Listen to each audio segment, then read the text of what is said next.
You know, this morning, it's all about sport, as you can hear, and we are privileged to have some of these talented individuals in our midst.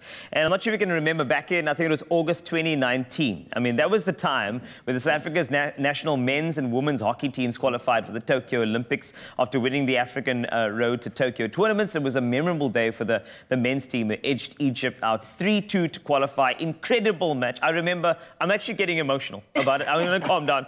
Oh, my word, it was wonderful. Well, what's amazing is, in order to achieve the Olympic dream this year, the team has now enlisted the help of the digital platform matchkit.co to help raise the money required to fund their Olympic campaign.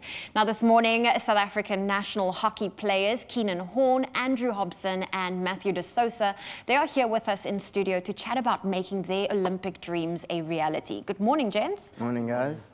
Hey, they're so disciplined, these guys. Hey, have you noticed? They were all like, good morning, all in unison. Whoever's coaching you is doing a fantastic job, by the way. But you know that last year was one of those years where we missed sport. And all of the energy from August 2019 qualifying, you're on a high. You just want to train. You want to get better. And then COVID hits, lockdown, 2020. Where are you going to train? How was that for you guys? I mean, any one of you can answer, but how did you just keep fit during the calendar year of 2020?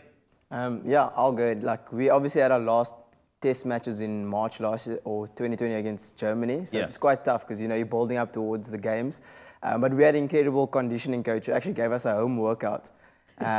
So, yeah, we were there in the house, you know, you're training, doing little small things. And then eventually with the easing of the lockdown, we could go run in the morning or, yeah, so it was quite tough. I mean, we used a lot of borrowed energy.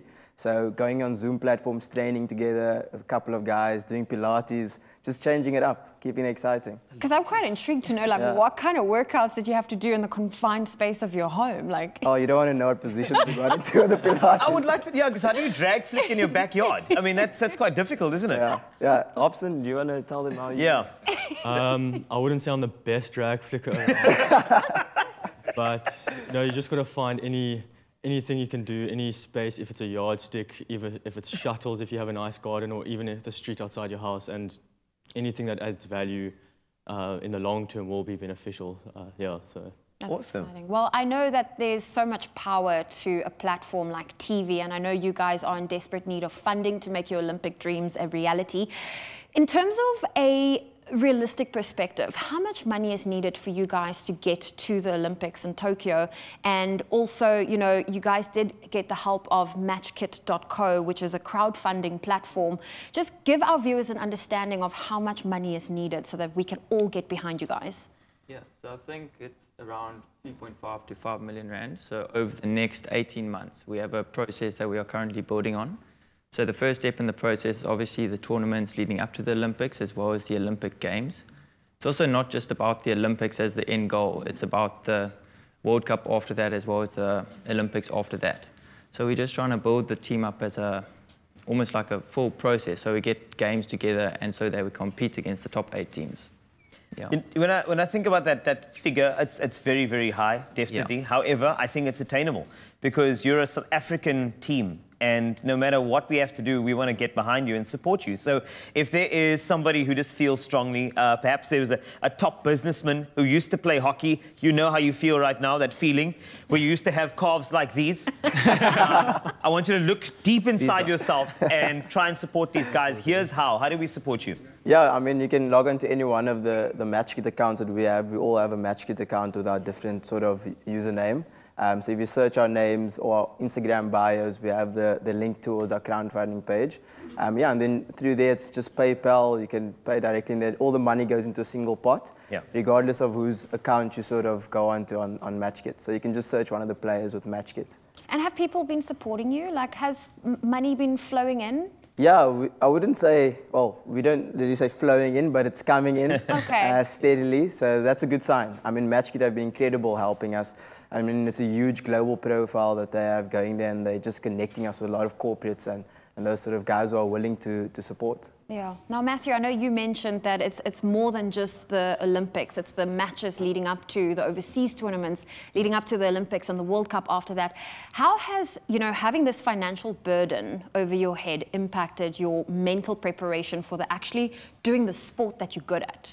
Yeah, it is really tough, as you say, especially with COVID. I mean, it's been financially difficult for a lot of people.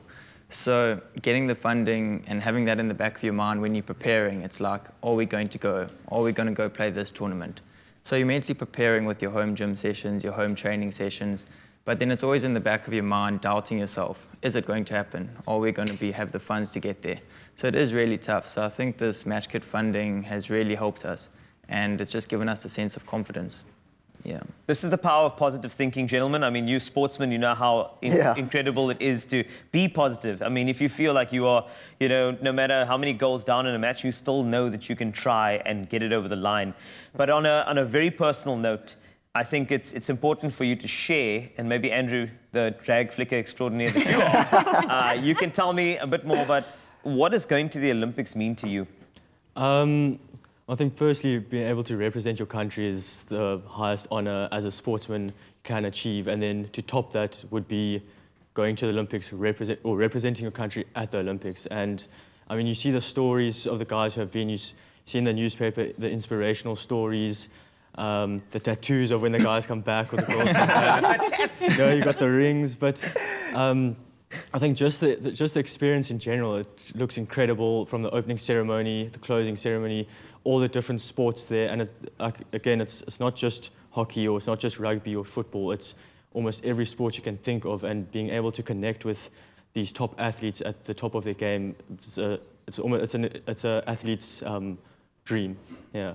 I can imagine it's any athlete's dream. Well, we are behind you guys every step of the way, and hopefully you at home can, you know, heard these guys and you saw the passion that they have. And we'd like to thank Keenan and Andrew, as well as Matthew, for joining us in studio this morning. So please make sure you head on over to each of their Instagram profiles to find the matchkit.co link in their bios, and you follow the prompts and show your support by donating to the SA men's hockey team. Let's help get our boys to the Tokyo Olympics later this year. Good luck, guys.